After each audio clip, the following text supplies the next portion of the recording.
दोस्तों, क्या आप भी आए दिन गैस बनना, पेट फूलना, बदहजमी, खट्टी डकार, गले में एसिड सा पलट के आना जैसी परेशानी से सफ़र हैं? अगर हैं तो ये वीडियो आपके लिए बहुत ज़्यादा इन्फॉर्मेटिव है, क्योंकि आज मैं आपको बताऊंगी इसके कुछ मेन कारण जिसको हम सबसे ज़्यादा इग्नोर करते हैं और ये बहुत मेजर रोल प्ले करता है हमारी इन तमाम बीमारियों के लिए। इसके साथ साथ मैं आपको टॉप 5 होम्योपैथिक मेडिसिन बताऊंगी जिनका एक्शन बहुत अच्छा होता है इन सारी ही खट्टी डकार, बदहजमी, पेट फूलना, गैस जैसी समस्याओं पे। तो मैं डॉक्टर प्रांजलि आपका बहुत बहुत स्वागत करती हूँ। चलिए बात करते हैं इन परेशानियों के बारे में, इनके कारणों के बारे में और इनकी टॉप ग्रेड मेडिसिन के बारे में। दोस्तों, सबसे पहले हम बात करेंगे इनके मोस्ट कॉमन कॉजेज यानी कि कारणों के बारे में कि आखिर क्यों आपको ये परेशानी होने लग जाती है। तो सबसे कॉमन जो इशू है वो हमारी डाइटरी हैबिट्स हैं। अगर आप बहुत ज़्यादा फैटी स्पाइसी फूड खाना पसंद करते हैं, साथ ही आप बहुत ज़्यादा कैफीन का इंटेक करते हैं, कॉफ़ी या टी बहुत ज़्यादा लेते हैं, बहुत ज़्यादा सिट्रस, बहुत स्पाइसी चीज़ें खाते हैं, ये सारी चीज़ें हमारी जो स्टमक की लाइनिंग्स हैं, जो हमारे स्टमक के अंदर जो दीवार होती है उनकी लाइनिंग को इरिटेट करने लग जाता है और उसके फलस्वरूप हमें एसिडिटी, बर्पिंग, इंडाइजेशन जैसी समस्या देखने को मिलती है। मैंने अपने मासिक पेशेंट में एक सबसे कॉमन इशू देखा है, वो है सुबह उठते से चाय पीना। ये आप ज़रूर अवॉइड करें। खाली पेट आपको चाय बिल्कुल नहीं पीनी है, क्योंकि रात भर में आपके पेट में सिर्फ एसिड होता है। जब सुबह उठ के अगर आप चाय पीते हैं तो ये चाय और एसिड सब मिलकर ह्यूज अमाउंट ऑफ एसिड बना देता है और आपकी एसिडिटी कभी खत्म नहीं होगी अगर आप इस तरह का लाइफस्टाइल अपनाएंगे। नेक्स्ट कॉमन कॉज है टू मच ईटिंग या ओवर ईटिंग।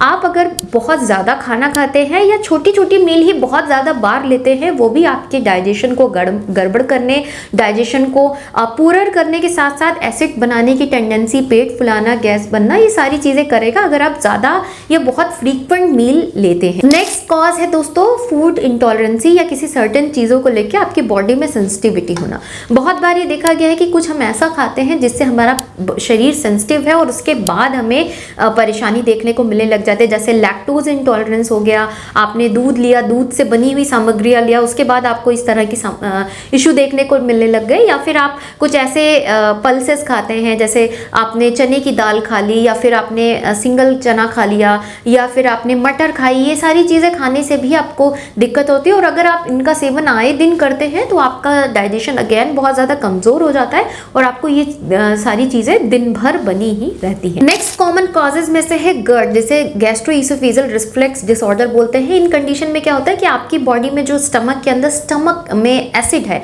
वह एसिड ऊपर की तरफ आने लग जाता है क्योंकि उसकी वॉल्स बहुत अच्छे से क्लोज नहीं हो पाती हैं। और उन परिस्थितियों में जब एसिड आपके मुंह की तरफ पलट के आता है, आपको सीने में जलन की परेशानी, जैसे हार्टबर्न बोलते हैं, खट्टी डकार आना, खाना इवन टुकड़े टुकड़े फॉर्म में आपको पलट के मुंह में फील होता है, ब्लोटिंग होती है, पेट में डिस्कम्फर्ट रहता है, गैस बहुत ज़्यादा बनती है। तो अगर आप इस डिजीज से भी सफर हैं तो भी आपको ये समस्या आए दिन देखने को मिल सकती है। इसके अलावा अगर आप किसी तरह की मेडिकेशंस पे हैं, आपने देखा बहुत स्ट्रॉन्ग एंटीबायोटिक ले रहे हैं या फिर कुछ ऐसी एंटी डिप्रेसेंट्स चल रही हैं या फिर बहुत इम्यूनोसप्रेसिव मेडिसिन है, ऐसी कोई भी दवाएं आप बहुत लंबे समय से अगर ले रहे हैं तो आपकी बॉडी में इस तरह के सिम्टम्स आना बहुत कॉमन है, क्योंकि वो आपके स्टमक को इन्फ्लेम करने लग जाता है, इसकी लाइनिंग को इरिटेट करता है और उसके फलस्वरूप आपको ये सारी चीज़ें देखने को मिलने लग जाती है। नेक्स्ट कॉमन काज है अगर आप बहुत ज़्यादा एंजाइटी, डिप्रेशन से सफर हैं। बहुत बार ऐसे रिसर्च में देखा गया है कि अगर आप बहुत ज़्यादा एंजाइटी में रहते हैं, स्ट्रेस में रहते हैं, तो आपका डाइजेशन बहुत पुअर हो जाता है और आपको गैस बनना, पेट फूलना जैसी समस्या बहुत ज़्यादा आम देखने को मिलने लग जाती है। लास्ट है आप किसी तरह के इन्फेक्शन, जैसे कि कोई बैक्टीरियल इन्फेक्शन या एच पायलरी इन्फेक्शन जो सबसे ज़्यादा स्टमक में कॉमन देखने को मिलते हैं, ये जैसे बैक्टीरियल इन्फेक्शन से सफर हो, ऐसे केसेस में भी आपको जो समस्या है बहुत ज़्यादा एग्रेसिव देखने को मिल सकती है। आपको एसिडिटी, पेट फूलना, गैस बनना, साथ ही साथ आपको अपर एब्डोमेन जो आपके पेट का ऊपरी हिस्सा है उसमें आपको हल्का दर्द, तकलीफ बना रहना जैसा लक्षण भी देखने को मिल सकते हैं। तो ये भी एक आजकल बहुत ज़्यादा कॉमन हो गया है लोगों में और ये परेशानी उनकी बहुत लंबे समय तक चली आती है। ये हो गए कुछ कॉमन कॉज। अब बात करते हैं होम्योपैथी के कुछ टॉप ग्रेड मेडिसिन के बारे में जिनका एक्शन बहुत ही अच्छा देखने को मिलता है इस तरह के पुअर डाइजेशन डाइजेशन के ऊपर। सबसे अच्छी और कॉमन जो मेडिसिन है जो मैंने अभी कुछ रिसेंट वीडियोस में भी आपको बताई है वो है कार्बोवेज।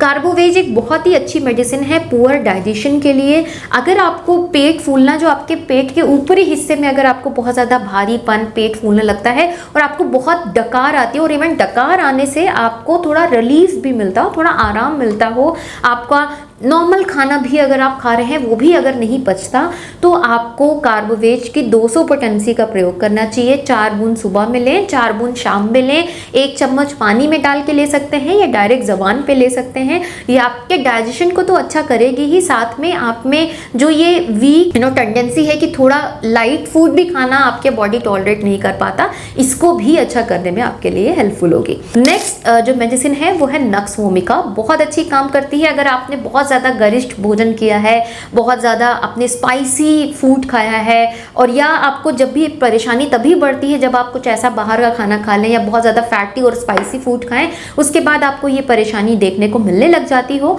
तो नक्स वोमिका उसके लिए आइडियल मेडिसिन मानी गई है। नक्स वोमिका की 30 पोटेंसी यानी कि 30 CH पोटेंसी आपको प्रयोग करनी है। 2 बूंद दिन में 3 बार डायरेक्ट ज़बान पे ले सकते हैं या 1 चम्मच पानी में डाल के ले सकते हैं।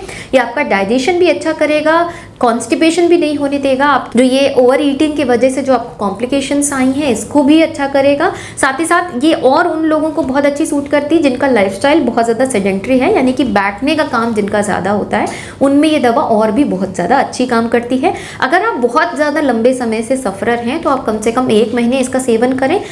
इवन कार्बोवेज के लिए भी ये एप्लीकेबल है। और अगर आपको अभी अचानक से ये चीज़ हुई है तो आप इसको 2 से 3 दिन लेकर बंद कर सकते हैं। नेक्स्ट मेडिसिन है दोस्तों पल्साटिला। एक बहुत ही अच्छी मेडिसिन मानी गई है। अगर आपको बेकरी आइटम खाने के बाद से या कोई फ्राइड आइटम्स खाने के बाद से, जैसे समोसा, पकौड़ी, या फिर आपको जैसे आपने केक खाया, कुछ भी ऐसा जो बेकरी बेस्ड, या बिस्किट्स खाए बेकरी बेस्ड, अगर उनको लेने के बाद से आपको इंडाइजेशन लगने लगता, खट्टी डकार सी आती है और बाद में एसिड जैसा आपको गले में पलट पलट के आता है, तो ये दवा बहुत अच्छी काम करती है। इस स्थिति में आपको डाइजेशन आपको लगता है कि आपका बहुत पुअर है, क्योंकि जैसे भी ये थोड़ी सी बाहर की चीज़ें आप खाते हैं तुरंत आपको पेट फूलना, गैस बनना, एसिड पलट पलट के आने जैसा होने लग जाता है। और ये ज़्यादा बहुत अच्छी काम करती है महिलाओं के ऊपर, और स्पेशली अगर थोड़ी चबियर साइड की महिलाएं हैं तो इन पे और भी ये ज़्यादा अच्छी काम करती है। आप पल्साटिला की 30 नंबर यानी 30 CH पोटेंसी को प्रयोग कर सकते हैं। 2 बूंद ज़बान पे दिन में 3 बार। अगर आपको ज़्यादा सिवियरिटी है तो आप 4 टाइम भी ले सकते हैं।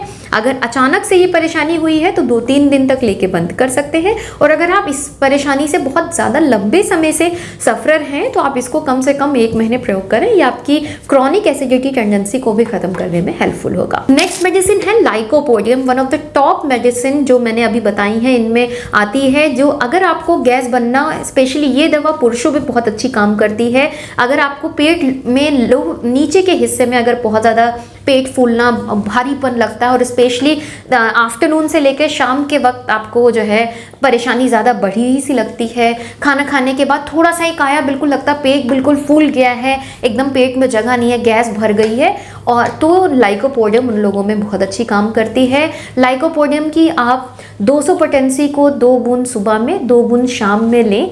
डायरेक्ट ज़बान पे ले सकते हैं। अगर आप बहुत लंबे समय से सफ़रर हैं तो आप इसकी 15 से 20 दिन डोजेस लेके बंद कर सकते हैं। और अगर अचानक से हुआ है तो 1-2 दिन लीजिए, ये आपको जो है 1-2 दिन के अंदर ही बिल्कुल इससे ठीक कर देगा। लास्ट मेडिसिन है रुबीनिया। बहुत अच्छा काम करती है गैस एसिडिटी के केस में, इसका और बहुत अच्छा एक्शन है। अगर आपको लगता है बिल्कुल एसिड पलट के आपके मुंह में आ गया और पूरा गले में आपको जलन सी हो रही है, एकदम बर्निंग सी हो रही है, सीने में दर्द, हार्ट बर्न जैसी समस्या देखने को मिल रही है, साथ ही आप में जो गैस बन रही है बिल्कुल एकदम ट्रैप्ड गैस है, पेट एकदम आपका टाइट सा हो रहा है और एकदम आपको भूख नहीं लग रही है, गैस रिलीज नहीं हो रही, ना ही आपको फ्लैचुलेंस हो रहा है, गैस ना पास हो रही है ना बर्पिंग फॉर्म में हो रही है, और एकदम टाइट और डिस्कम्फर्ट सा फील कर रहे हैं अपने पेट में, आप रुबीनिया 30 नंबर यानी कि 30 CH पोटेंसी में प्रयोग करें। 2 बूंद 3 से 4 बार अगर बहुत एक्यूट कंडीशन में है, अन्यथा आप 3 बार भी ले सकते हैं। और जब आप स्टेबल हो जाएं तो आप इसकी 2-3 दिन में दवा को बंद कर सकते हैं। और अगर ये बहुत लंबे समय से बनी है तो कम से कम 1 महीने इसको प्रयोग करके आप बंद कर सकते हैं। हैं। ये दवाएं किसी भी होम्योपैथिक शॉप पे आपको बहुत इजीली मिल जाएंगी। दवाओं को सील पैक्ड ही खरीद के लाएं ताकि आपको ये एश्योरेंस हो कि क्वालिटी ऑफ मेडिसिन अच्छी है और इसको पहले प्रयोग नहीं किया गया है। तो आशा करती हूँ दोस्तों ये वीडियो आपको अच्छा लगा होगा। वीडियो पसंद आया है तो इसे प्लीज़ ज़रूर लाइक करें, शेयर करें ज़्यादा से ज़्यादा लोगों तक, ताकि वो भी अपनी परेशानी को ठीक करें विदाउट एनी साइड इफेक्ट। मिलती हूँ इसी तरह के इन्फॉर्मेटिव वीडियोज़ के साथ, तब तक के लिए thank you so much. Stay safe and healthy.